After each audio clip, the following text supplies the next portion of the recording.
Hello and welcome back to Insemination. My name is Laura High, your chaotic sperm donor baby of the podcast world. I am so excited to be back with our third season of Insemination, the podcast that is all things donor conceived. We have some banger episodes for you this season that I am so excited to share with you all. But before we get into the episode, let me do a little bit of housekeeping. With the impending end of TikTok, I will be fully doing the move over to YouTube. So if you are one of my amazing, fantastic TikTok followers, please know that I will be fully making the move onto YouTube. I am not going anywhere. We are continuing to do donor conception education until they literally drag the camera away from me kicking and screaming. So I will continue to be making donor conception content and comedy content on Instagram, Threads, YouTube, Facebook, just not X, because why am I gonna do that? And I've got some fantastic stand-up shows that are coming around the bend. I will be headlining with the TikTok famous Lucas Arnold in Emmaus, Pennsylvania, January 18th. Tickets are available on my website, www.laurahighfive.com. I am also headlining in New Jersey with my amazing husband, Dave Colombo, at the Primetime Comedy Club. And daily, I am doing shows constantly in New York City, so if you are ever here, please check it out. I probably am performing that night. But let's not waste any more time. Let's get right to the episode. This episode is, honestly, I've been so excited to share this episode with you. Our guest is Freya, who is not only just a donor-conceived person, but is also a recipient parent and a known egg donor. Freya has one of the most unique and nuanced and most informed opinions when it comes to donor conception. So I am so excited that you all get to hear from her. Also, she is born and raised in the UK, so we get to learn a lot more about the donor conception experience in another country. So without further ado, please let me introduce you to Freya. Freya, am I pronouncing Freya, that? yeah. Amazing. Is it Freya like after the Norse god? So I like to say that, but it was actually after a travel writer that my parents liked. But I prefer the goddess side. So yeah. I mean, she's a pretty badass goddess. Yeah. Amazing. Okay, well, welcome to the podcast, Freya. Thank you so much for making time for me, especially with the time difference. I appreciate it. Thank you. Thank you for having me. Oh my God, and you're a busy mama. How many kiddos do you have again? I've got 2. Yeah. What are the ages? So my eldest has just turned 4 and my youngest is 18 months. Oh my gosh, that is ages. a lot. That is a lot. Okay, that is your hands full. Yes, it is. And you were born, raised, and still live in the UK? Yes, I do. And I was, yes. So the UK has a few bit more regulations than the United States. Yes, yeah. A few more, and definitely now. Yes, not so much a while ago, but yeah. When do you feel what are some of the differences in the UK versus the United States? I think the main one that we have is the sibling limits. In terms of the current sibling limit is 10 families. There are sort of extras to add on to that in the sense that sperm banks can still sell sperm abroad and things like that. But that in itself is a fairly decent regulation that we have, and the fact that we now have open ID donors only, and we've just had the first wave, I think, of donor conceived people that turned 18 and found their donors. Or I'd love to know the research because I think that's ongoing, but that will start to be quite kind of interesting to see over the next few years of how that's working. So those are probably the biggest things I'd say at the moment. I'm so excited to start seeing more of the results. Me too. Of the progressive legislation. I'm very excited to see it. Yeah. But I would love to start hearing your story and kind of how everything has evolved from you, because you have an incredibly, as I've said, amazing perspective. You were raised by queer parents. Yes. Yeah. You're donor conceived. Yep. And you yourself are a queer parent, and you have a donor conceived child. Yeah. So, I mean, the nuance in the conversation that you bring is like, it is just gold. So I am so excited to hear all of your opinions, your thoughts, things that you would love to see change. like I'm kind of all ears, and I would love for you to start from the beginning of your Yeah. donor conception story. Yeah. So I have two mums, and they lived in London in the 90s and decided they wanted children. So they went down the route of going to a fertility clinic. My biological mum actually went down the route as a single parent. I believe that was the only way you could go to the clinics in those days anyway, as a gay couple. So she went as a single parent. My other mum was the supportive friend there in the clinic. And they got given a gut donor to use, and they conceived me and then my sister 4 years later. And they were very, very open with us our entire childhoods. I don't remember ever not knowing that I was donor conceived. It was just part of how we talked about how we were made and everything. They always talked about the fact that we would have a lot of half siblings. We didn't really ever know how many, but that was something that came up in conversation a fair bit. My parents were really curious about that because they knew when I turned 18, I would be able to find these half siblings. And they were also very honest about the fact that the donor was anonymous and would be lifelong anonymity, because that's what it was in those days. And they were, especially my non-biological mum, was quite apologetic about that. She said she frequently regretted that that was the way they went about things, but they also, my biological mum was very nervous about using someone they knew. She was very scared that he would try and take us away, and that he would want to be more of a parent than they wanted. So in the end, that was the way they felt safest doing things, and I've always understood that. And then it makes sense. Like that's it not does. it makes sense. Yeah. Like I totally understand that. Yeah. And as being someone that was in the same position then years later, I fully get it, because we also didn't have somebody. And when I then see people that do, and I'm actually in the process of being a known egg donor, and I see how that works so well. That's right. You're also in the process of being a known egg donor. I forgot that. That's right. My God. So, yeah. You're a triple citizen. I am, yeah. It feels triple citizens. I like triple threat more. Triple threat. Okay. Yes, you're about to be a triple threat. Oh Yeah. my God.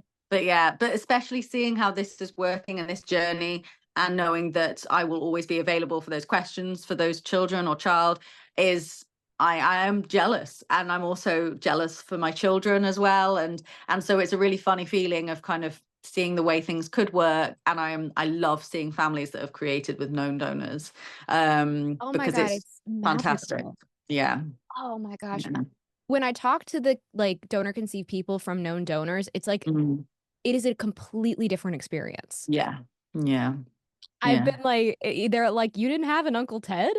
I'm like, who's Uncle Ted? He sounds great. And they're like, and it's like, I start telling them like what it's like being from like, the fertility industry. And they're like, that's awful. What? And it's just like, yeah, and they don't understand that this isn't everyone's, like their experience isn't everyone's. It's the cutest thing in the world, actually. But,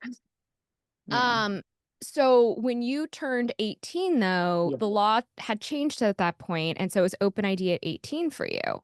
So no, so the law wasn't, what's the word, retrospective. It was just from then. So the law changed in 2005. Oh, okay. But me and my sister were both conceived before then. So our donor just was lifelong anonymity, and we were fairly, to be fair, I was pretty chill about that. I wasn't that fussed. And I didn't even really have a picture of him in my head. It was, again, pretty like, okay, I'm not going to know him, so I didn't really want to think about him, because I was never going to then be able to match that up. My sister had no interest at all, didn't really want to know anything about him.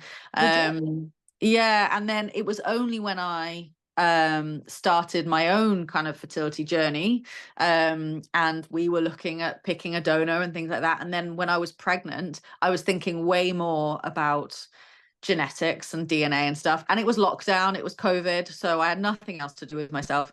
So I started doing my family tree, and and didn't get very far because my biological mum passed away 8 years I'm ago. so sorry. So thank you. So I couldn't even ask her, and then her mum had passed away a few months after she had, so I didn't even have her to ask. Oh my So I was very God. limited in who I could sort of go to, and I was trying to do all of it over Ancestry, and I had done my DNA. I'd done it years ago, but primarily to know where I was from, kind of, like place wise rather than people wise. And I never really had any matches on that. So again, it wasn't something I was like actively seeking.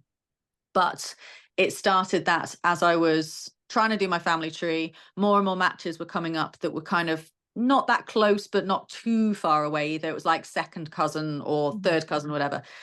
And I had an email from someone that was a second cousin who was like, oh, hey, like, I'd love to figure out how we were connected. And he was in America. And I was like, okay, I don't really know how, because I don't know much about, I'd figured out that some of my grandparents had moved to Canada. So I was like, I kind of know that bit, but I don't know further than that.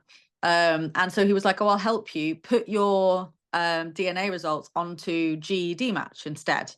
And I was like, oh, I've never heard of that. Show me how. So we did it. And it came up with another second cousin match who wasn't related to the first one. So I knew that they were both, one of them was from my donor side. And then I got an email from that second cousin, and it turns out it wasn't him, it was his mum that had been doing their family tree. And so she was emailing back and forth, again, was really interested in it. She was in America as well. And then she just sent an email being like, oh, hey, I think I know who your dad is. And then just went. And I was like, right, okay. I was like, I don't think you do. Like, I couldn't for the life of me figure out how you would know. And I was like, whatever. And I forgot all about it because then I had a baby. And then That kind of is a bit of a distraction, yes. yeah, I definitely forgot then everything I'd been doing. And then Understandable, yeah. I got an email in the middle of the night, and I checked it because I was sat up doing night feeds, and it was from her again saying, oh, I was right. This is your dad. Here's his email address. See you later. And that was it. And I was like, I'm sorry. It's like, what? And she was right. She just had a hunch. I think she knew it was either going to be him or his cousin or something. Again, I'm not very good at genetics, so I wasn't going to be able to figure that out. And so in the middle of the night, I was given his email. And then I desperately wanted to reply at 3 a.m. And thankfully, my wife was like, absolutely not. And so I wrote a proper email the next day. I would have been like you and been like, I'm writing this at 3 a.m. 100%. I was searching his name. I was Googling it at like 3 a.m. because he had quite an unusual surname. So it was quite easy to find him very quickly. And it was like an old Twitter picture because there were no real photos of him, and I found out later he works in education, so he didn't want all his pictures, I guess, on the internet.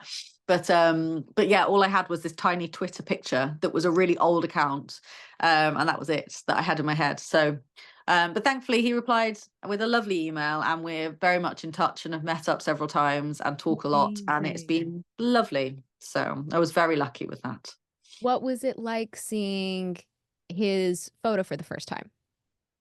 I instantly saw my half sister in it. Really? So I'd managed to meet a couple of my half siblings before then, through the donor sibling registry, which is something that the UK has with the HFEA. So that had taken a while. I'd hoped it would be straight away when I turned 18, but actually I was one of the oldest. So half of them, all of them hadn't turned 18 at that point. So they came in dribs and drabs, and it was only when I was 21 that the first two appeared. And so when they appeared, we got to know each other, got a good relationship. But the second I saw the picture of our donor, he had exactly the same smile as my half sister. It was really bizarre. And that was how I instantly knew I'd found the right profile. Just I didn't even have to question it. And he's got the same ears as my half brother. I can't see myself anywhere in him. I don't know whether that's because it's harder when it's yourself, potentially. My wife says she sees little bits, but yeah, I've struggled with that. But it's been lovely to see him reflected in my half siblings. That's been cool. I don't think I look anything like the donor as well. I No. think I look a lot like one of my brothers. I look a Oh, really? lot like one of Okay. my brothers. Yeah. But for me, I look like such a carbon copy of my mother Yeah, same. That's all I Yeah, see. there was never going to be anything else in there. I've grown up looking exactly like my mom. So I think I was hopeful. But to be honest, there were no features there that I've looked in the mirror and wondered where they've come from. So potentially, like with my half siblings, they might have had that more than me. Okay. But yeah, I could always see my mom. So yeah. Now, did you find more siblings than what you thought was going to be out there, or was it about what you thought? So we actually haven't found them all yet. When I turned 18 and I got the breakdown, there were 15 of us in our half sibling set. And I've found so far 5 of them. 5? Yes, 5 of them. And then there's me and my sister. So 7 of us are in contact. But then I had been encouraging our donor quite a lot to remove his anonymity with the HFEA, and it took a really long time. So that only happened a few months ago. And when he got his list back of how many like kids there were that had been conceived, there were 2 more on there than all of us had on our list. And it really threw me. I thought I'd be quite chill about it because there's a whole load of them I still haven't found. So I was like, yeah, fair enough. But knowing there were 2, I was like, no, this is even now I will always say there's 17 of us. I don't say, oh, there's 15 of us. I don't say there's 17 because it hasn't adjusted yet. And I've had this kind of narrative my whole life. So that was really weird. And then that one of them was younger than my sister. I've always said that we were bookend babies, that I was one of the oldest and my sister was the very youngest. And then now discovering, oh no, there was another one a year later. And we're like, why? No one told us this. It was really odd. And even our donor was a bit like, I'd kind of got myself used to how many there were of you. And now I've got 2 more. But there is the possibility that they were either miscarriages or stillbirth, because I think they said on it that the parents had never registered the gender. So there is a possibility, which is very sad if that's the case, but also kind of leaves us with more questions. So we're just kind of, yeah, again, my sister is not that fussed about stuff, so she's never been that interested. It's been me doing all of the digging ever since I started. So Honestly, we see that all the time with donor conceived siblings, yeah. where it's like one of them is like super into it and one of them could not care less. Like It's the same with my siblings as well. The half siblings I found that are in pairs, one of them's like, yeah, I'm doing all of it, and the other one's like, just let me know. That's just how it's always been. It's the Yeah. same, like 2 of my sisters are full sisters. It's the same thing. And it's Yeah. so funny. And I see this across all, like everyone's like, why doesn't my brother care about this? And I'm like, Yeah. there's the one sibling that does, there's the one Gotta sibling that be. doesn't. I don't know. This is donor conceived math. We're still trying to figure the formula out. Okay. Yeah. Was all of your medical history accurate? Like, were you able to or get more answers? Definitely able to get more answers. There wasn't really any medical info that I'd had. So I got a few answers that was kind of nothing major, but it was satisfying. So I've got really dodgy joints and my jaw clicks and everything. And my mom doesn't have it. No one on that side has it. And I think I just randomly, a few months after like finding my donor, sent a message saying, oh, do you have dodgy joints? And was like, oh yeah. And I was like, yay. And that was kind of it. That was, it hasn't cured anything, but just knowing Validating. that's where it's come from. And then one of my daughters has got a clicky hip as well. And I hear her joints click and I'm like, yeah, you've got that from me. Even that, knowing that I can say, well, that's from me, that's a bit more satisfying. So yeah, nothing major. Being able to ask questions about my grandparents has been really satisfying, because I've got such a tiny family on my mum's side. And like I said, like my mum's dead, my grandma's dead. I've literally got my aunt and a cousin. There's no one else. And now with my donor, his mum is super interested in everything. And we have like a family sharing app because I don't show my kids' faces online. Yeah. And so we have this app to put like parents on, they can see pictures. And she asked to be added onto it so she can see like my kids grow up because they're her great grandchildren. And I was like, yeah, sure. Like, I love it. And she'll just put the cutest comments every now and again, be like, oh, you've had such a nice day. And it's just, she knitted them toys and stuff. And just knowing that there's kind of an extra connection there is lovely. It's really nice. So, yeah. I am so happy that worked out for you and you were met with kindness and love and support. Me too. I'm so happy for you. That's always like, that's the donor conception Cinderella story. And Yeah. it makes me so happy when like one of us gets it. Like, yeah. I think as well, I had no clue how lucky I was, because I'd never been part of the donor conception like world. I'd never joined Facebook groups or anything Yeah. until I was pregnant. And then when I joined, I was so shocked. Genuinely, I'd suddenly joined these groups, and the kind of upset and anger and stuff. I was like, oh, okay. I hadn't kind of, because I was incredibly lucky. I'd known from birth. I'd not had any medical stuff that had been like major.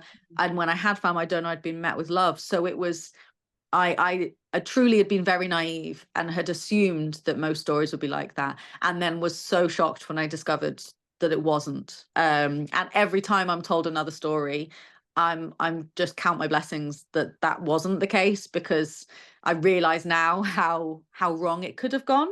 And Yeah. it makes me then, because again, all of this came after having my eldest, suddenly have I done an awful thing now, because I've also used a donor for my kids? And even though I'd gone into that with eyes open to a point, I'd also gone into it from the perspective where I'd been quite content with how I'd been raised. So it opened a lot of questions there of going, oh, well, is this the right thing to do? Have we done this right?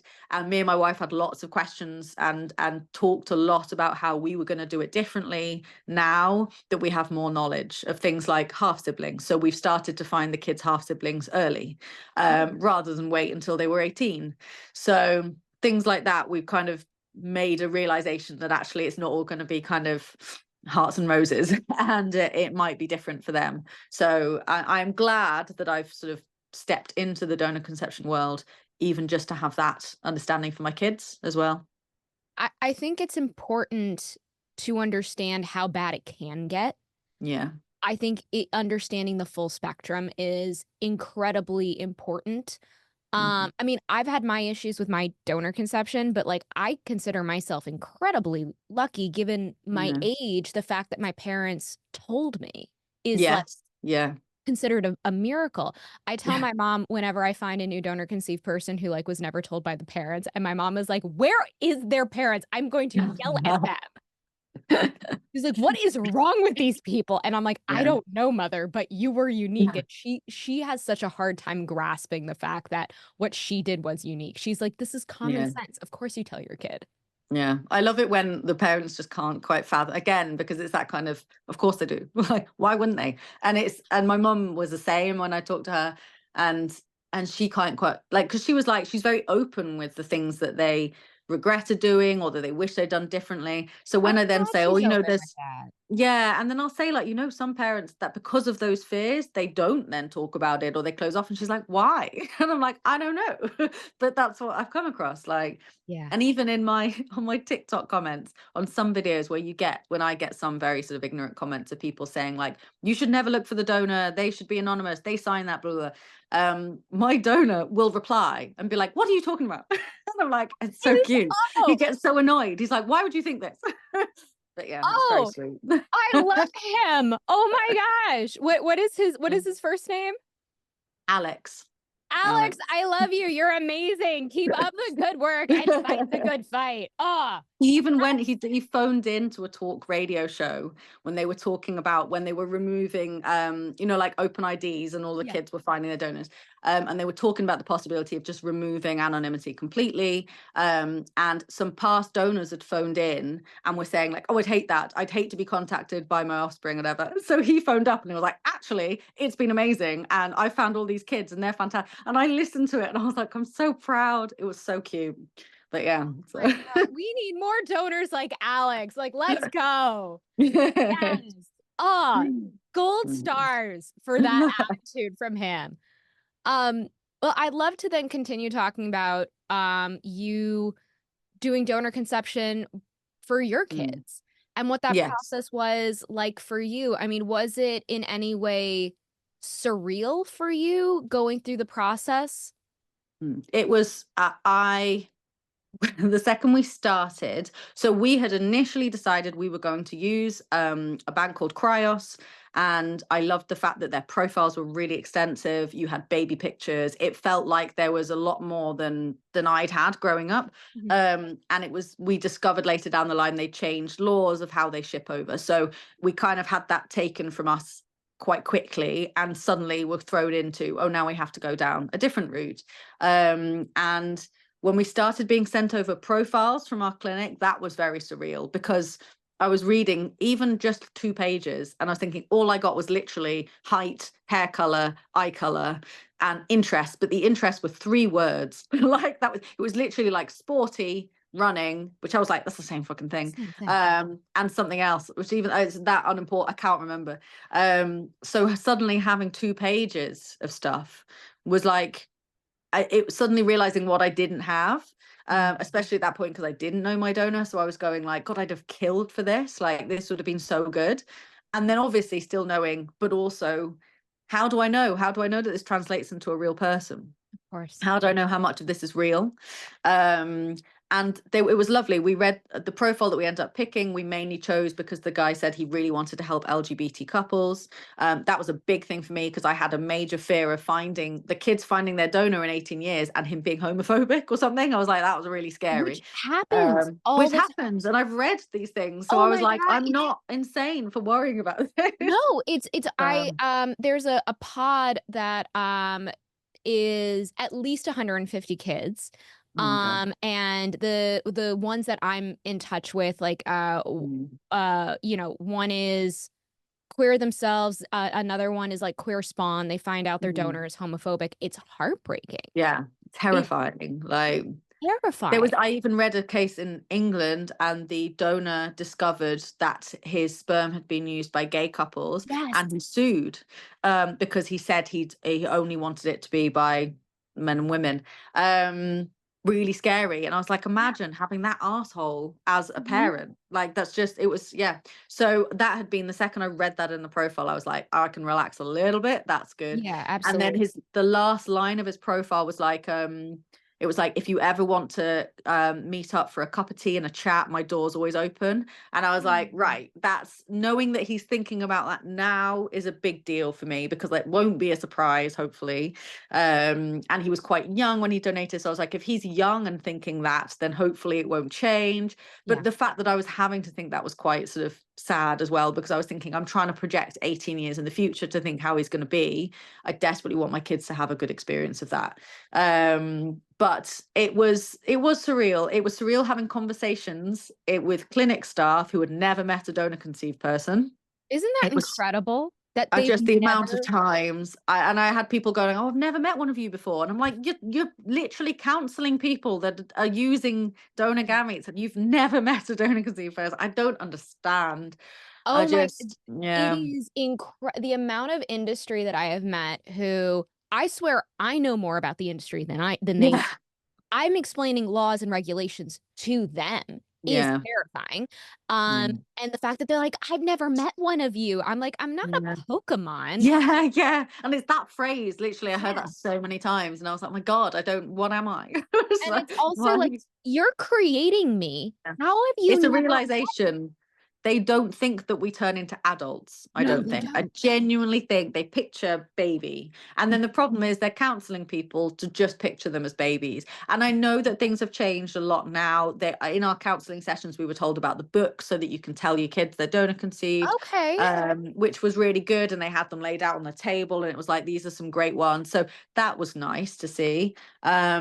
But even then, I think that that's standard in the US. Is it not? Okay. I don't believe so. Because we've got the donor conception network, and they have a range of books, and I think they partner with clinics, so the clinics have them out, and it's literally every possible family situation that you can imagine. I think they have a book for. They even have a book for my mummy donated her eggs to someone else, so I was like, right, I'm buying that, because I was like, that's such a specific. It was great. So that was good. But I was just thinking, like, again, I think I remember someone saying like, oh yeah, but we can't make anyone disclose to their kids. And I was like, I wish you could. I was like, I feel like that should be possible. That should be some kind of agreement. I don't know how, like, you get at least a fine or something. Yeah, or just try. I think it was the casualness of them like, well, we can't make someone. And I was like, right, that feels very casual to just be that, chill about, well, we can't make them. But I think it was going through the process myself made me have a lot of sympathy for my mum. a lot of sympathy for the fact that just because we're queer, we have to go down quite an invasive route to have kids. And that would happen, I think, no matter what. Even if we were doing with a known donor at home Yeah. insems, it's still clinical. There's still the fact that you're having to use syringes or something, or a doctor's having to impregnate you, all this. And that made me, I felt very kind of grateful for my mum during those sort of months of trying. We both ended up using, so me and my wife were lucky enough that we used IUI and we got pregnant the first time. So we had very minimally invasive sort of procedures. My mum was exactly the same. She used IUI and she was pregnant first time with both me and my sister. So that was really nice again to know that we'd shared that journey as well. That was lovely. Do you need help finding your biological parents? Whether you're donor conceived, adopted, or an NPE, please contact DNA Angels. DNA Angels is a nonprofit team of genetic genealogists that help you identify your biological parents. And this group is run by donor conceived people, adoptees, and NPEs, so they will emotionally have your back during this process. DNA Angels has identified almost 5,000 biological parents since 2019 using test results from Ancestry DNA. And they are a nonprofit because they believe that your financial situation should not stop you from identifying your family. If you are searching to identify and possibly connect with your biological donor or missing parent, please reach out to dnangels.org. Must be at least 14 to apply, have tested at Ancestry, and presumed parents born in the United States of America. I get very frustrated because, like, obviously I know in my videos I come off incredibly cynical. Like, I'm very aware that I do. But I'm such a sucker for families, for babies, for families coming together, I think pregnancy is incredible. And I personally think that it's like when people are coming to the fertility industry, when you're starting your family building journey, obviously you are coming to the fertility industry with like an incredible amount of, this is like the most vulnerable you are. Yeah. And there is, whether you are queer, whether you're struggling with infertility, there is a level of desperation because either this is the only way you're going to be able to make a family, or you are struggling with infertility trauma. And the fact that there's such a lack of respect, there's such a lack of education. It is, as you said, so clinical. Yeah. When I'm like, it should be like you should be walking into the most supportive room. Yeah. My wife was talking about this the other day. She was saying that because we've got friends that are currently going through the process of using a donor as well, and they're a gay male couple, so they were going to be finding a surrogate. And they were saying like one of them had to go in to donate his sperm, essentially for it to be tested to be then used. And he said it was just a white room, like, and you walk into this white, and there was like a Wi-Fi code, like, and that was it. And he was like, and it was just, we've been going for so long with this fertility industry. Why have we not made it to the point where it's just less clinical and less white and less kind Why of so cold? doctorish? Yeah. And just, and I know that some clinics are getting better, and I have seen where they've sort of made them especially quite sort of LGBT friendly, but it's not across the board. And I just, it's depressing. It's depressing that you kind of are like you say, at this point of desperation and vulnerability, and then you're met with lab coats and not much understanding for anything else beyond the biology of it. And it's weird. It's a weird process. It is, and there's so many doctors that don't have I would say, that empathy chip built into them, and they are quite callous with the parents. And which is really, because I'm like, again, this is like, you are so vulnerable. You're literally lying on the table hoping to get pregnated with, like, your kid, and the doctors are clinical, they're cold. And then you are spent the amount of emotional and financial labor that to do this, to do donor conception, is just not met with that support, is just so unbelievably frustrating. And it makes then the fact that people are literally saying, I can't afford that, so I'm going to go for a cheaper route. And the cheaper route tends to be the dodgy route. And that's something I've been up against ever since I even entered the world, like 4 years ago with my daughter, of people going like, well, that sounds great, and that's a great ethical route, but it's too expensive. And it just like, so actually we're going to go down this route, and the sort of like bubble. And I get like it costs a friggin' fortune, Yeah. but I hate that that is the thing that means people end up going down these dodgy routes. And my biggest frustration at the moment is egg sharing. And Oh, I'd never heard of it before until I looked into being an egg donor. And the amount of people saying, "Oh, I've donated my eggs," and I was like, "Oh, amazing!" And we talk about it, and actually, they had donated their eggs because they got money off. So they were going through IVF. They were told, "Well, you get a huge discount if you donate your eggs." And I was like, right. I was like, "Did you have really any counseling about?" They were like, no, it was just part of the IVF. So they just took some of my eggs when I get what? I was like, but so where's and I said to one girl, I remember we were talking, and I said, and I said, I tried to say it in the nicest way possible. I said, "Have you considered like in 18 years, when those kids find you?"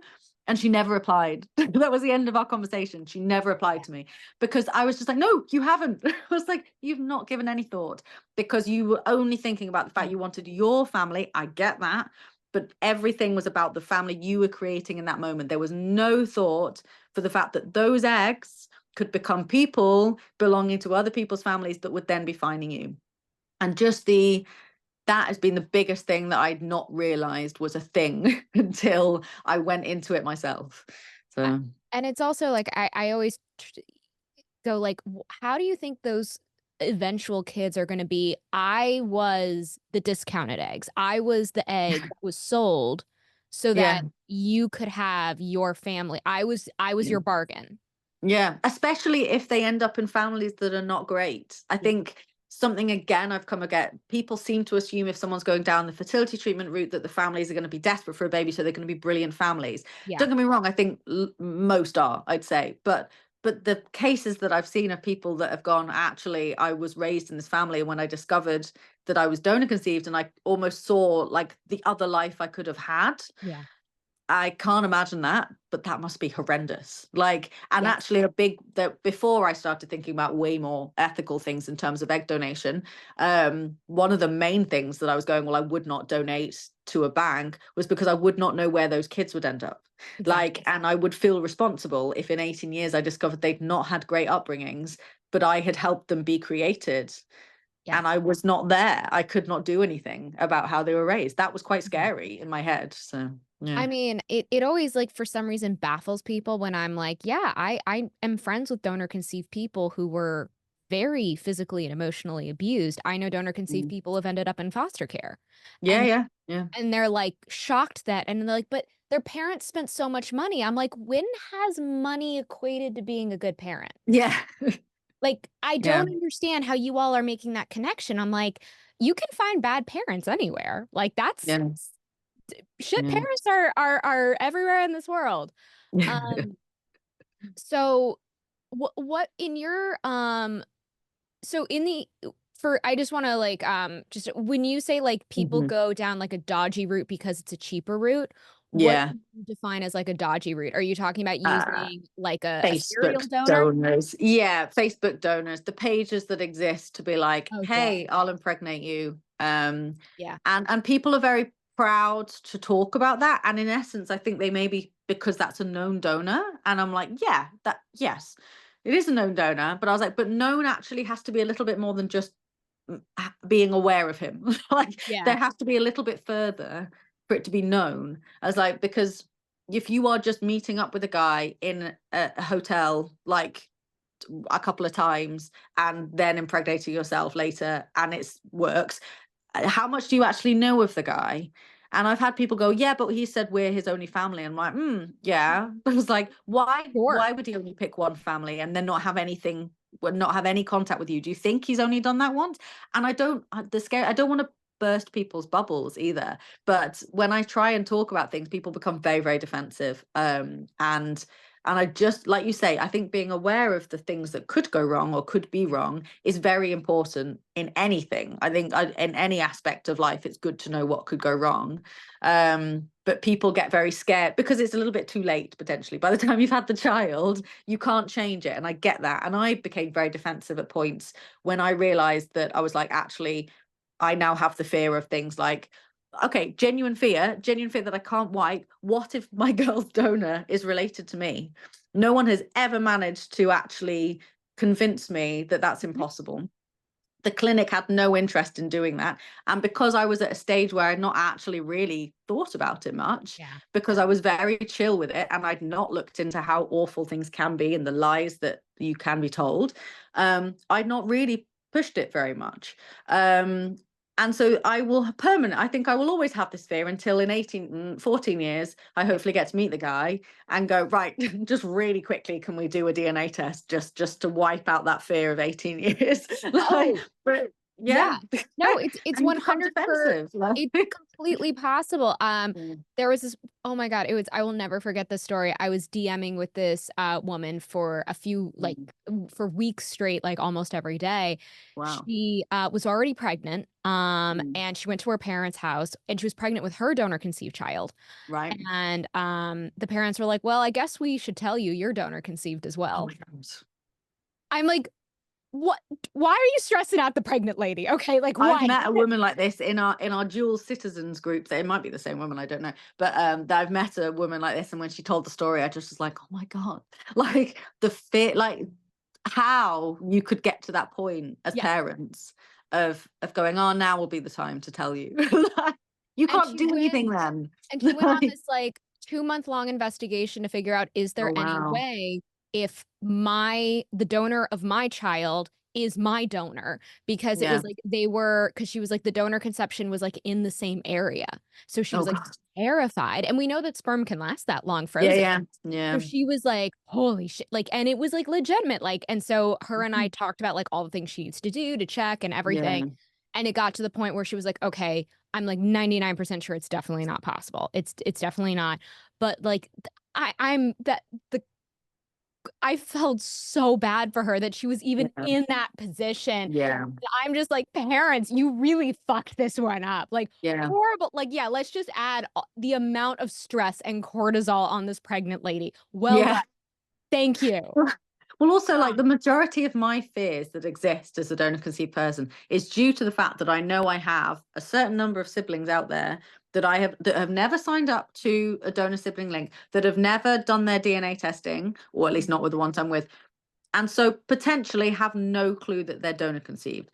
And that is on the parents. That is fully on the parents. So it's not due to the siblings out there that I'm going to be mad at. It's their parents that have fucked this up. And if they had just been honest, I would not be in the position of being that nervous about things. And when I looked at donating my eggs, I spoke to a few egg banks to ask some questions. And I said, like, my fear is, what if you matched me with a sibling? Like, and it would be, it could be the siblings. What am I trying to say?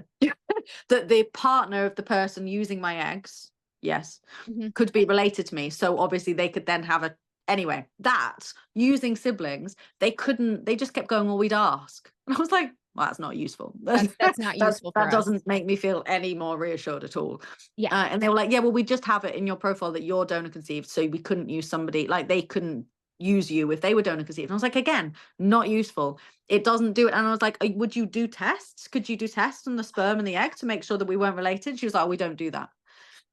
So when I then went down the known donor route, I had it as you have non-negotiables as like a known donor, and my non-negotiable was a DNA test. Like, love it. That would be it. I was like, because, and I get that I'm not creating loads of kids, I'm doing it for one family, but it's just a permanent fear. It will just always be there. And until I find every single sibling, to be fair, I think even if I found them all, I would still worry, because what if there was more? Again, we had those 2 random ones we didn't know about. It's the fertility industry. There's always, you can't always 100% trust. There's always And people don't understand that fear that you're like, you never think you're done having siblings. Like, there's always that fear that more is like, it's such a weird fear that is very unique to our community. Well, and when someone said in it that they'd space out where the people are, I was like, that's not a thing either.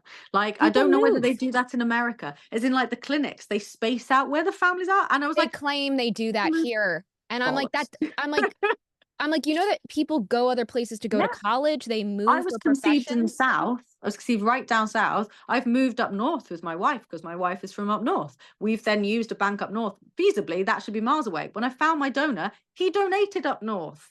They didn't tell us that. He was partnered with a clinic down south. He didn't even know. Was convinced all of his children, offspring, would be up north in Liverpool. And then half of us so far are from down south. So it was like, they're not even telling the donors. So the donors are also being lied to. So they might feel fairly set. Because I remember he said he moved down south. He moved down south as well. So he's now down. We've swapped. So he is now down in London where I was conceived, and I'm up near Liverpool where he donated. And he said he was a teacher, and he said every time he'd get a new lot of kids in, he would genuinely be looking at the class going, oh, I wonder if any of these could be like my children. And so he never really relaxed, even though he'd never given it a huge amount of thought. He said it was always there in the back of his head of going, I'm sure. Like, this would be the age now they could be, because he was kind of told when there were positive pregnancies tests, but not much more. He was told there were twins, and we've not yet found the twins. So again, there's permanently in my head of going, where are the twins? Oh So it's just a constant wandering and never really having all the answers. If you could have recipient parents, because you are donor conceived, a recipient parent, you are an intended egg donor. If there's something that you could have recipient parents understand as they're entering into the fertility industry, like what would those things be? Like what? It would be that the main thing for me would be going, you are creating a person, not a baby.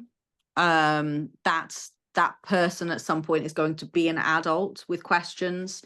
That would be one of the main things, because a lot of recipient parents that I've come across have very small children, and they cannot yet picture them being adults.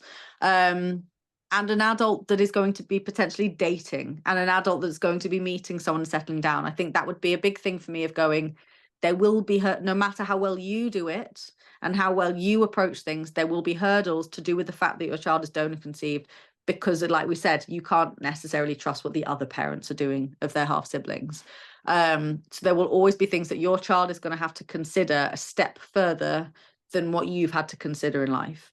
And that is not to say that you are a horrible person for having had a child that way, but it's that you have to be aware. You just have to have that knowledge.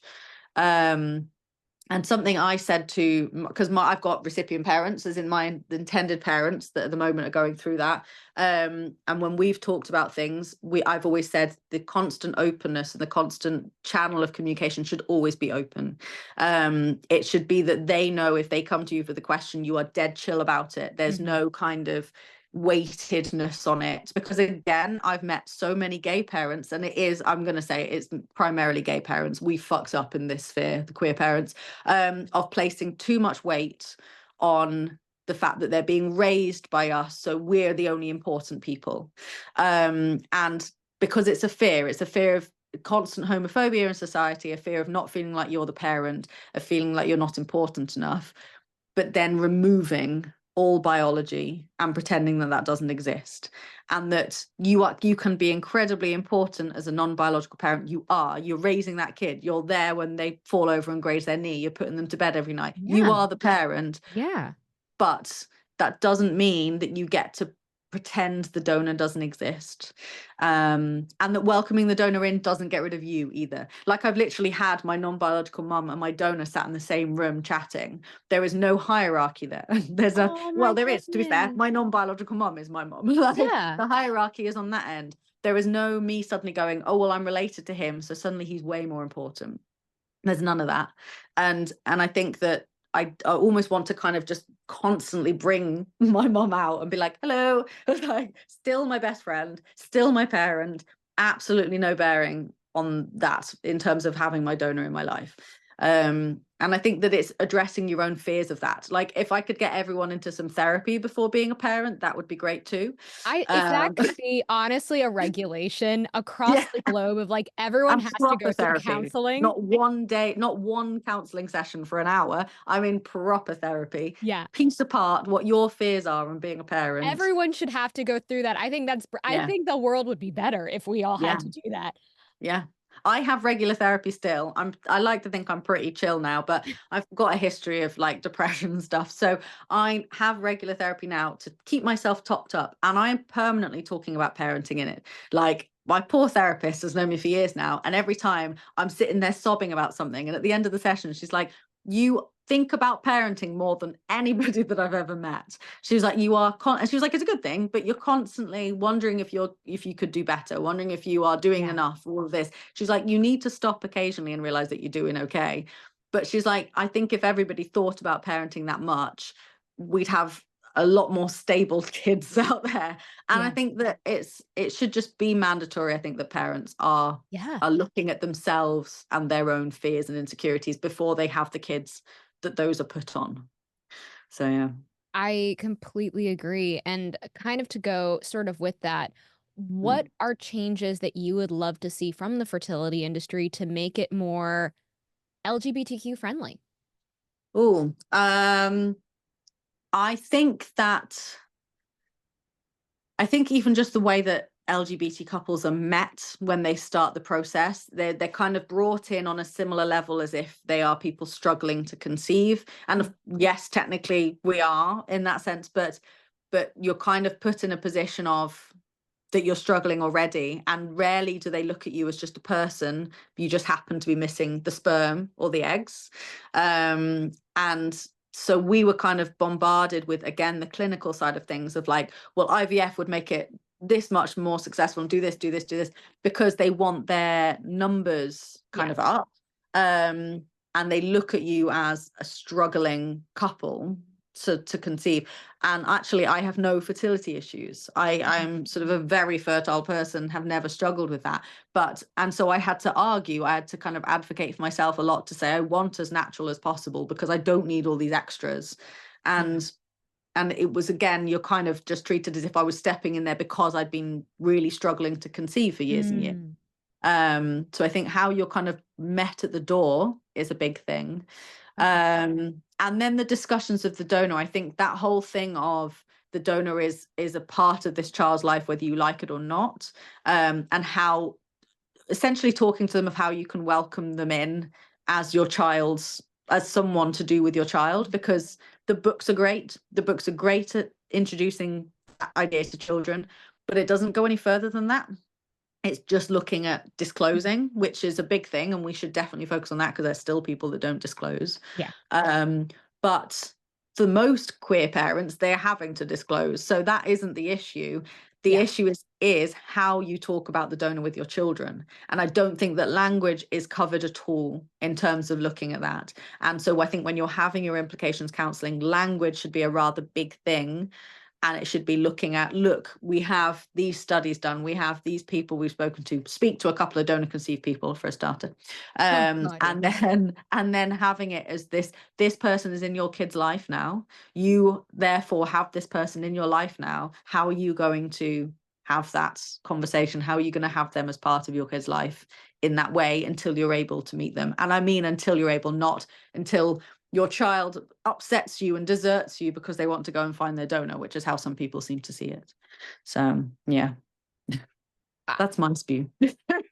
No, I think that's amazing. And I have like a weird question. Do you, because I've heard this from like a few queer parents, they feel like the fertility industry still very operates like in a very like heteronormative cis kind of mindset, and sort of like a few parents have felt like they've almost felt like they've been put into that box. Do you feel like the fertility industry, like even when dealing with queer parents, sort of like continue that heteronormative, like that like het cis mindset?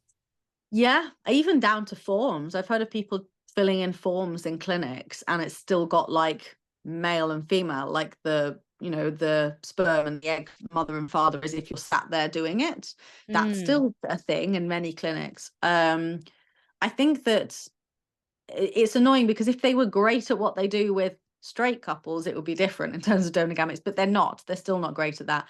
And I think there needs to be more, not weight put on using donor gametes, but heavier discussions on it, and it not treated as a, well, this will help, or, you know, this is a bonus, this could make it better. More as a kind of, this is another step we could do, and we're going to talk through what this means, rather than this will just increase your chances type thing.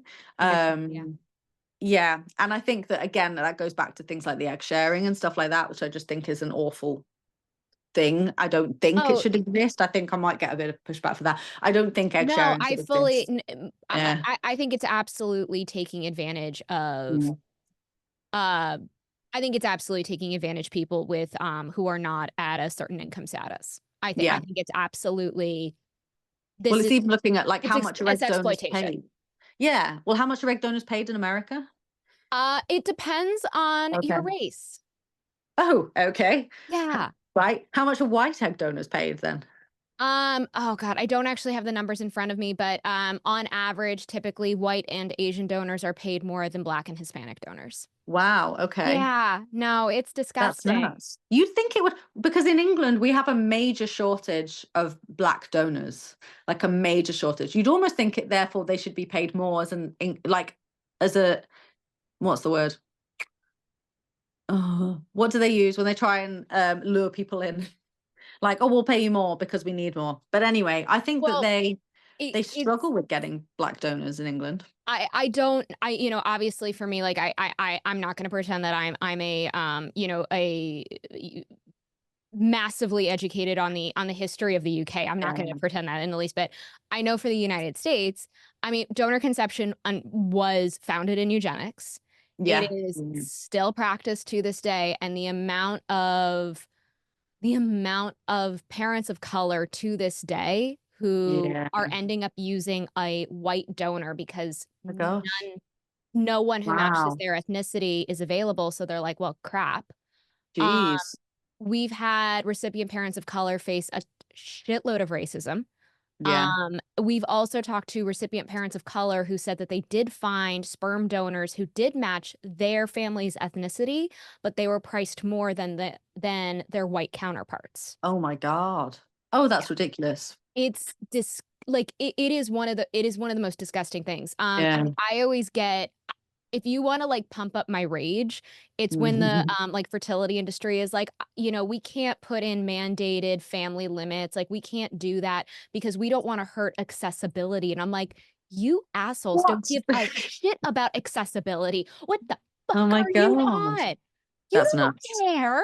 What are you talking about? That's insane. It's insane. Yeah, no, it's heinous over here. But like I don't. I think the fact that money has any link with donor gametes stresses me out a lot. Yeah. I mean, in fact, my donor has happily admitted, to be fair, that he donated so he could afford rent. Like that was why he saw a flyer up at his uni and he went, oh well, I can make a bit of cash, and he went with all of his housemates. I thought I thought in the UK donors weren't compensated. They're compensated for their time. They're not compensated for their gametes. So sperm donors actually aren't paid much anymore. Egg donors are paid £750. And it's meant to be for your expenses of getting to and from clinics and having days off and stuff like that. But they are raising that soon. So egg donors are going to start being compensated £900. And that's meant to reflect the living costs increasing. But people think it's because the egg banks are actually struggling to recruit new donors, and it's another incentive of having a higher I mean, pay.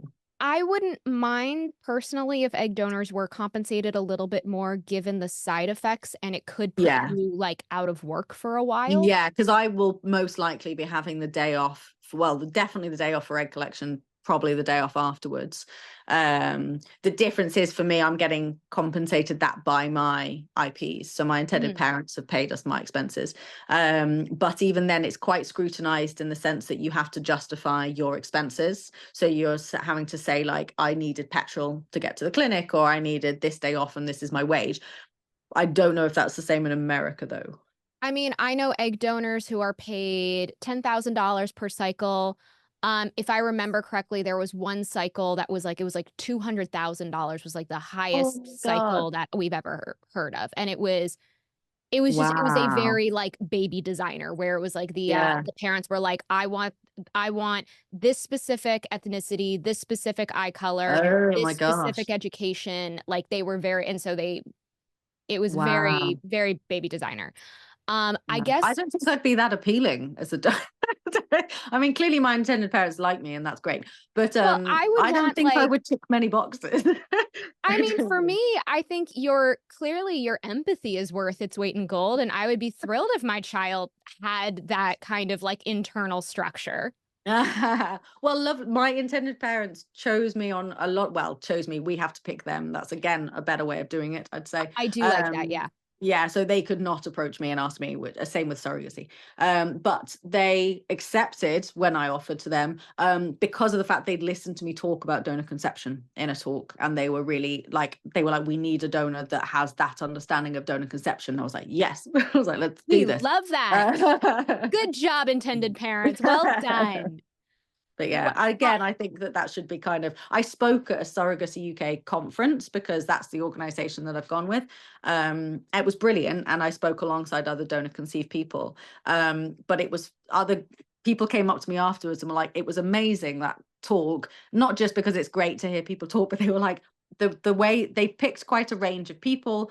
But 3 people there had not been told that they were donor conceived, and then I had been, and the difference in our stories was friggin' massive. And then I was sat huge. with my like bright pink blazer on. Everyone said I was like positive Patty on the end. So they'd have like 3 answers of like, oh, well, I really struggled and I didn't find him and then I found out he was dead when I did find him and all this. And then me on the end going, so I was like, so I always knew, and I've got my donor here and he's fantastic. And my mom talks about it and it's brilliant. And they said it was great though, because suddenly the stark contrast of, oh shit, yeah, that's why we tell them. And that's why we have open Yes. IDs and that's why we do this. So that was pretty interesting. It's But I would love all incredible what IDs to be. happens when you center the child's needs. It's Yeah. incredible the difference it makes. Oh my God.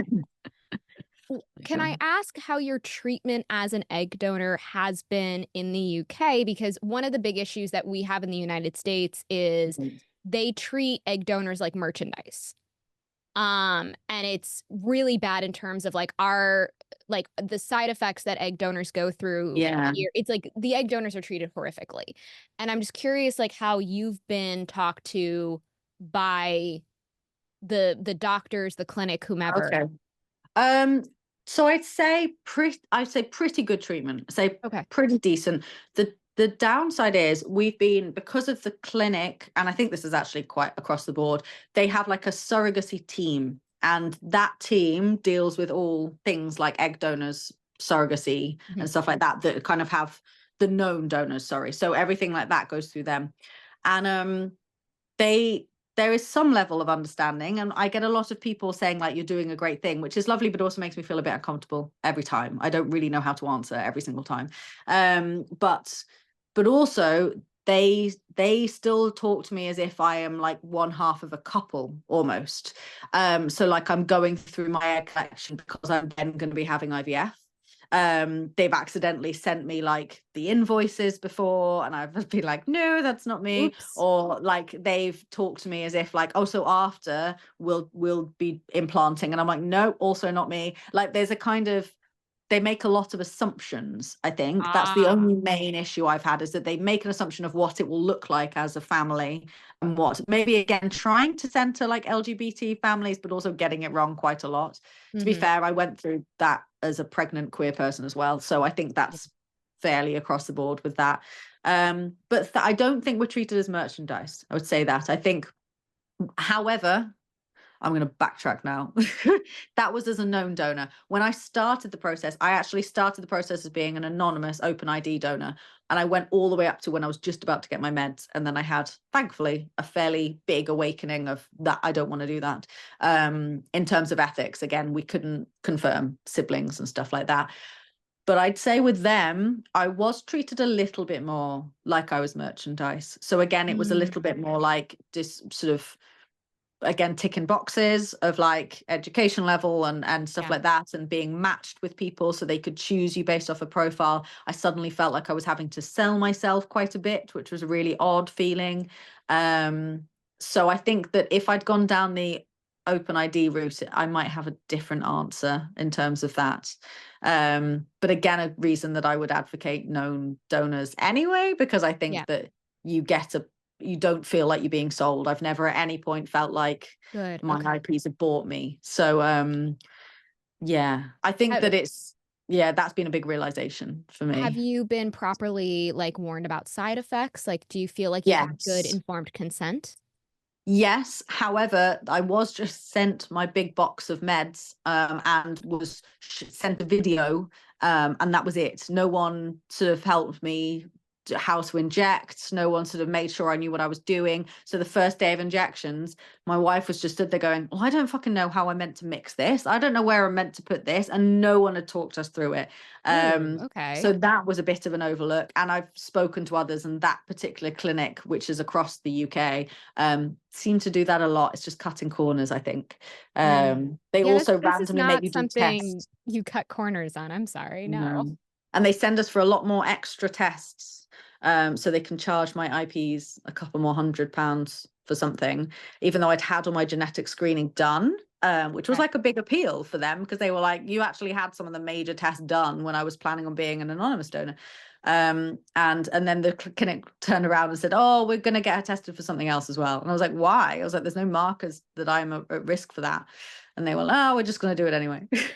So it was, again, like 500 quid to go for a blood test for something. The fertility industry never ceases to figure out ways to line their pockets. Definitely not. Oh, God. Yeah, they are. And I mean, as you and I've said, it's like when parents are their most vulnerable and they know how to squeeze that so brilliantly. It's absolutely, it drives me bonkers.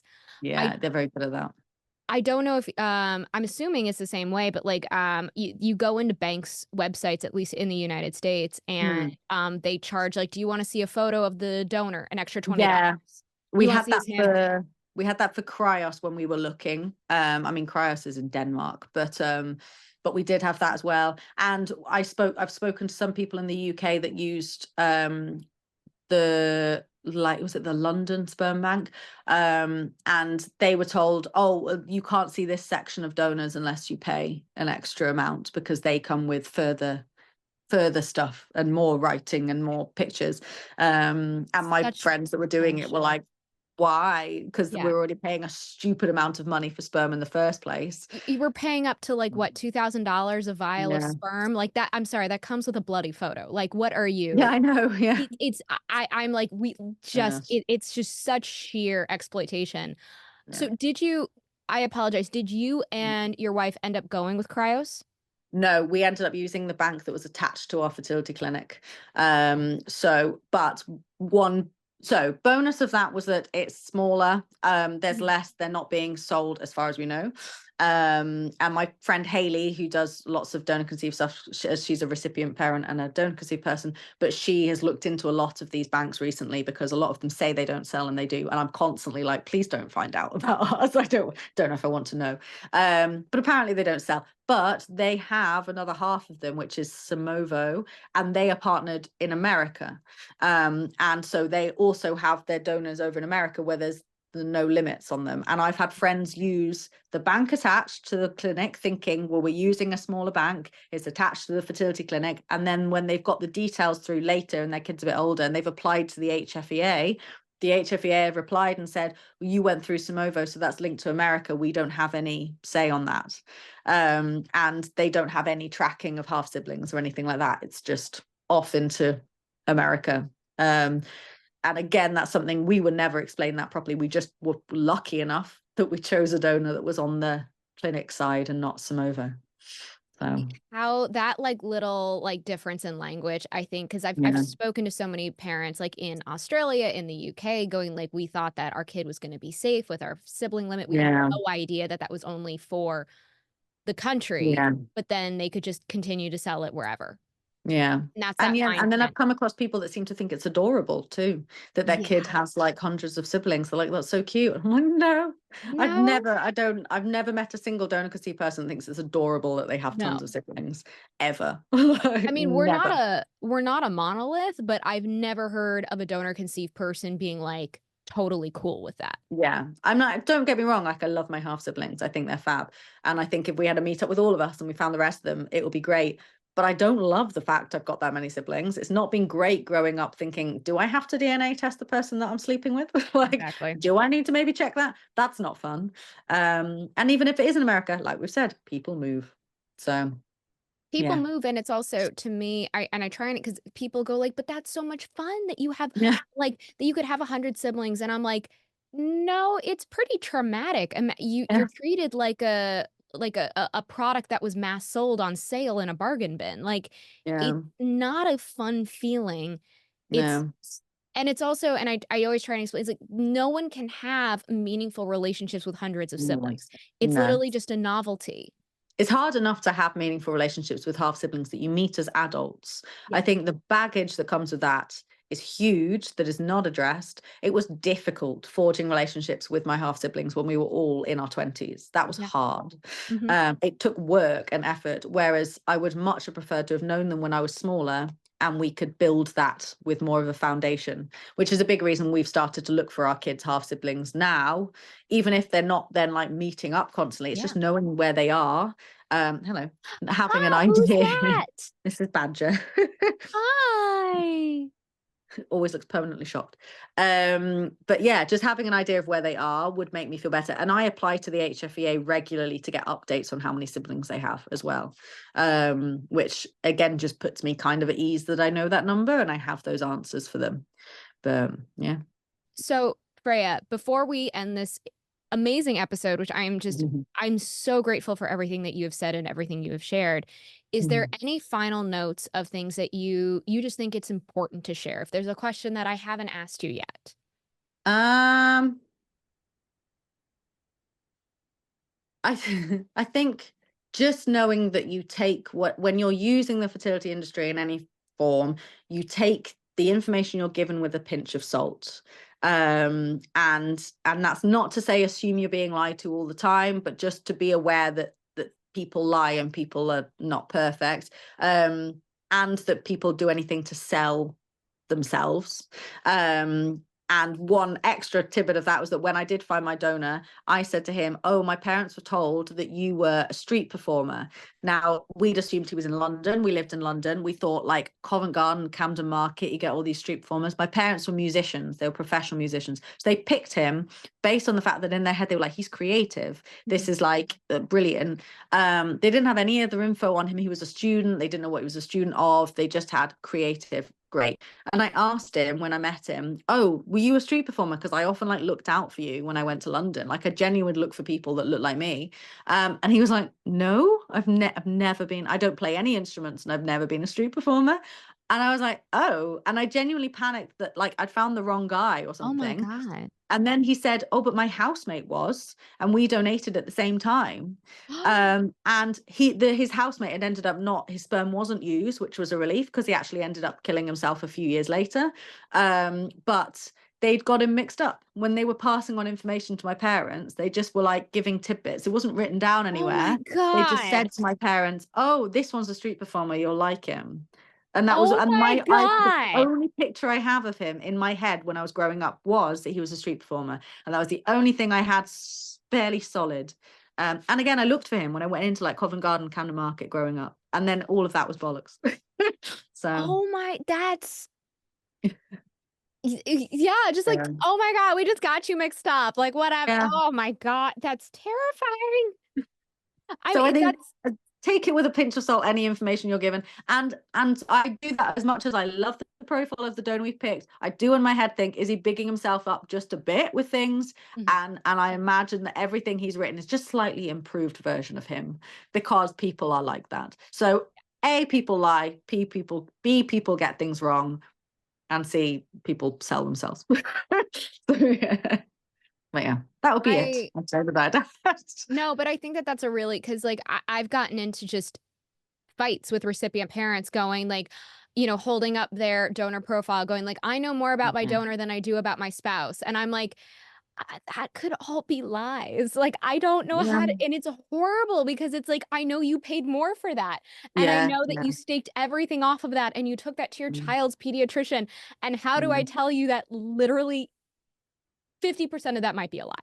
Well, some banks, the way that they describe the appearance of the people is by saying what celebrity they look like. Yeah. And they say that it's receptionist staff that say it. And that was on Cryos. And I was thinking, right, but you could then just be walking around imagining Matt Damon having like donated to you.